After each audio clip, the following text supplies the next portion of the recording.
How you doing, guys? Dana K right back in with another video. Let's go. We over here talking. I'm over here in Utah. Let me start. I'm over here in Utah. Had a nice little run from PA all the way to Utah. Then I'm headed to Nevada. Then I'm gonna start working my way back home. But I want to talk about the mistakes I made starting my trucking career, my trucking job. The mistakes I've made and the mistakes I want other new CDL drivers, your person just coming in the industry, to also learn.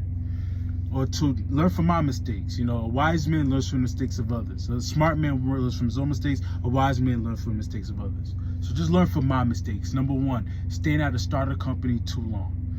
And that's the mistake I made. I stayed at a startup company a little bit too long. I'll start off with Western Express. And, you know, I was there for a year and a half. Was OTR. OTR was decent. You know, the beginning of the pay was hard, but it was decent. Then I went to regional. The regional got screwed over, pay got cut in half, then I had to improvise. I had to come to this company now. But I'm looking back, I'm like, if I just stayed at the startup company for a little bit, then transition to another situation, 6 months or a year, I'd be in a way better financial position than I am in now. The mistakes I made by staying in a situation, you know, not understanding the industry as a whole, not doing diligence, not doing the research, you know, that's why I was in the position I was in. So I stayed in a position where I should have elevated myself. And if you're a new truck driver, a new CDL driver, just know, get your experience, stack your paper, and then work to get something else. Don't stay in a situation, because there is more money out there. Now, even the position I'm in now, I'm looking to get more. There is more out there. So don't be complacent. Don't be complacent. Or at least if you're going to stay in a situation, make sure that it serves you. Because you might be in a startup company, but they're paying you good. Now, if they're paying you good, don't just up and leave. Oh, yeah, you know, I heard somebody say on YouTube, say, you know, I should just leave startup company. No, if you're getting paid $100,000, $120,000 at a startup company, don't move. Stay in your situation. Do not move. That's a good startup company right there. But if you're getting paid, I think my first year, I probably got 50 my first, a little bit less, probably $40,000, $50,000. And at this company, grossing, not net, grossing, I'm already about to be at 60,000 for the year. I'm at 58,000, close to 60,000 for the year. You know, with my per diem and everything, it shows different because I have a per diem. But that's an income increase. And if I didn't have my surgery, I'll probably be like 70,000, 80,000 for the year. So that's $20,000, $30,000 more than the startup company I was at. And that's not included the pay cut I got. So just remember, if you had a company, start a company, think about doing more. Don't be complacent. Start doing your research. I'm not saying just up and leave. Do your research, do due diligence about other companies, okay? Start calling, start writing a list, start saying how much you're getting paid, how much you will get paid, the benefits package. Let's say even if the pay was the same. At this company, I have a more comprehensive benefits package. When I get the surgery, I'll get disability. You know, so I still get some paycheck coming in, and I have hospital indemnity. My previous company didn't offer hospital indemnity. You get me? So just know this: when you're in a situation, do your research to level up. Okay, don't just be in a situation you just stuck there, or you think this is the best the industry could offer. No, there's some people in this industry, although they might say, are making good money. I'm making serious cash, $2,000, $3,000 after tax. And for me, that's my next goal. That's my next income jump. You know, I was at my previous company when they come up paying half, but I was averaging $1,800 to $1,000. Now this company, I'm averaging no less than, if I'm working, no less than $1,200, $1,300. You know, on a very good week, $1,500 to $2,000 after tax and after 401k and after deductions. That is not bad. That is decent. That's $200, $300, $400 increase on my pay, just for me jumping to another company. But just make sure, as a new driver, if you had a startup company already, make sure you save your money, make sure you pay off debt if you could. I know it's gonna be hard on that pay scale, but make sure you try your best to do that. But if you can't, start looking your way out to get into another situation. Do not stay in a situation that's not serving you, or you may think it's serving you. Go do your research, because you're gonna find there's more money being made. Number two, get all your endorsements. One thing I did, I got my tanker, but I need to get my hazmat. I can't get my hazmat right. I got some things I need to clear out, but I need to get my triples and doubles. I got my tanker, but I need to get my triples and doubles, and after I get my things sorted out, I'm gonna get my hazmat. Get all your endorsements. If you're a truck driver and you got everything clean, your record is clean, get all your endorsements. That's like just adding money to your license. Get all your endorsements. get your TWIC card, because there's some job offers I've got. My friend got me $110,000 a year. I can, since I don't have my endorsements, I can't get the job. So just make sure, if you want to make this serious, and I do believe you need to take trucking serious, because anything can happen to you. You're dealing with a big vehicle, you're dealing with pedestrians, traffic, anything can happen to you. You should make the most amount of money. So get all your endorsements. Before you even, if you're in CDL school, get all your endorsements in CDL school. Do not wait till after, because then you're going to do a lot of things. You're on the road, it gets harder. Okay? So that's one thing I would have, if I had to go back, I would have done that. Get all my endorsements. The last thing, do research. If you don't got your CDL, okay, fine. But if you got your CDL or don't got it, doesn't matter. Do your research on the industry. Do your research on the job market. Do your research before you just jump into the industry. I did that. I just jumped into it. I'm like, okay, I'm just going to jump, make $200,000 to jump in the truck. I didn't have the information. Information rules the nation. And sometimes some people give information, improper information, that will put you in a lagging situation. You know, I heard $20,000 a year. I just jumped at it.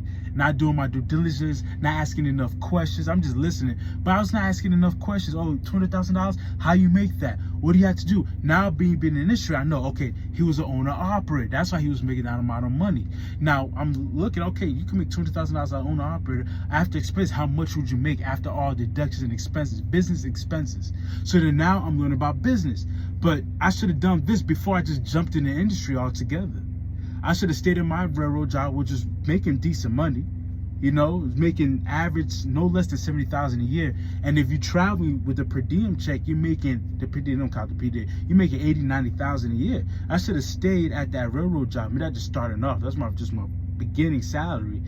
I should have stayed at the railroad, saved money, took care of my family situation, had at least 6 months to a year worth of savings, then come into the trucking industry with more knowledge about the industry, more knowledge about the job market of trucking, with more knowledge about the industry. I didn't do that. I just jumped straight into trucking without any clue about how the industry works, without any clue about how money moves in this industry. And me doing that, I'm just going against the 8 ball, because I have bills, I got liabilities I got to take care of. But in this industry, the less liability and bills you have in this industry, the better you are. If you just have rent and probably car note and insurance, you are not stressing. My rent was like $1,300. Car note, car note was $580. And I'm just around $530, right? But let's round it to $600. So $1,300, $600, that's $1,900, and insurance $300. So $2,300 a month in bills. So if you're making $33,000 or $3,500, you have something wiggle room to work with. Now, in my company, if you're making from no less than $4,000, like $3,800 to $7,000 a month, you have so much more wiggle room in your budget, because you don't got any bills, you don't got no debts. But if you take your car note out of that, you just got insurance. You could start stacking paper and do what you got to do. But when you have all these liabilities like me, I was paying off my credit cards, but then when I went to regional, now I was back to getting used to my credit cards. No, that's more liability on my shoulders. Now that's more money coming out your pocket. Now when you're over the road, in my opinion, me being over the road, the less liabilities you have, and I said again this before, if I didn't have all that, there would be so much more money in my pocket. And it's not including my 401k, it's just savings and investments. That's so much more money in my pocket. That would have been up to, right now, if I pay off all my debt, that's about $2,000 back in my pocket. $2,000, 2 G's, a little bit over 2 G's a month. So you do that in the space of a year, that's $24,000 in a year. And that's not included the 10% of my paycheck I'm putting in my 401k and in my Roth IRA. That is just money.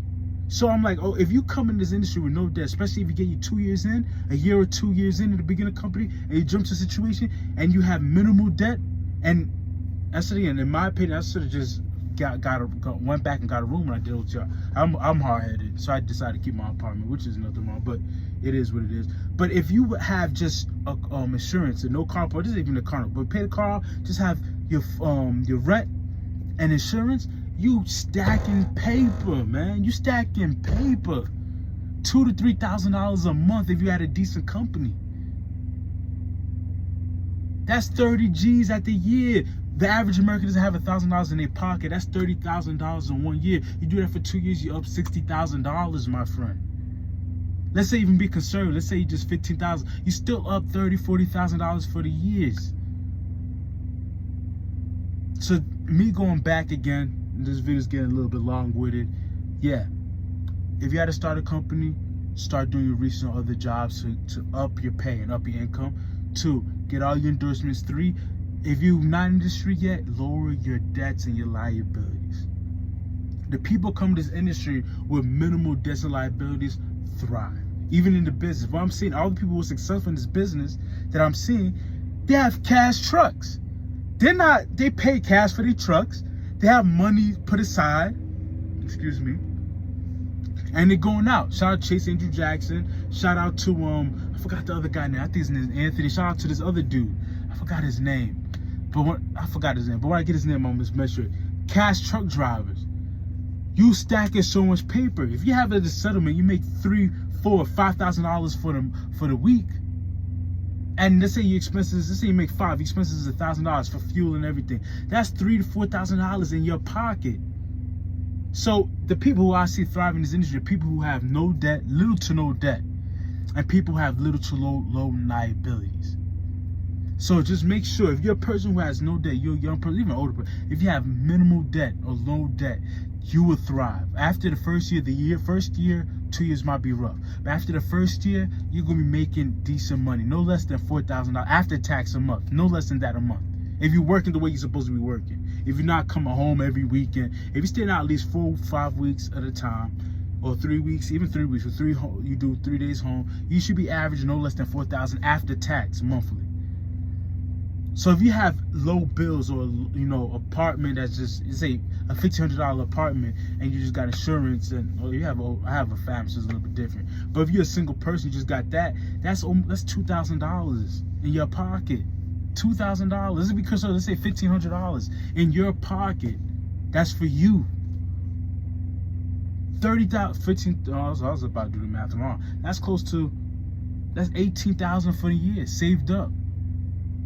You do that for 2-3 years, you're sitting on a good chunk of cash right there, and while increasing your income. So just remember that, and instead learn from me. I'm learning I see the mistakes I made, not doing my due diligence, being incompetent, not doing my research on the job market, not doing my research on the trucking business. And me now, I'm looking, okay, yeah, I'm trying to upgrade my income. I'm staying here for a little bit, take care of my health, stack some more, pay off debts, pay off my wife's debts, pay off some debts before I transition to something else. Why? My goal to make $10,000, $15,000 after tax, or at least $10,000, $15,000 after tax, at least $8,000 to $10,000 a month. That's my next step right now. After I take care of my health, that's my next step. Because if you're on the road, in my opinion, you should look to get the most amount of money as you can. Make the most amount of money as you can. You're not here away from home, away from your family to just be over here, oh yeah, just lollygag and make a $500 paycheck. No, it's not worth it. It's not worth it. It's not worth it. I mean, unless that's a goal to get something better, then yes, that's a goal to get something better. But if that's the end all be all, no, don't do it. Anyways, Dana K, comment, subscribe, out.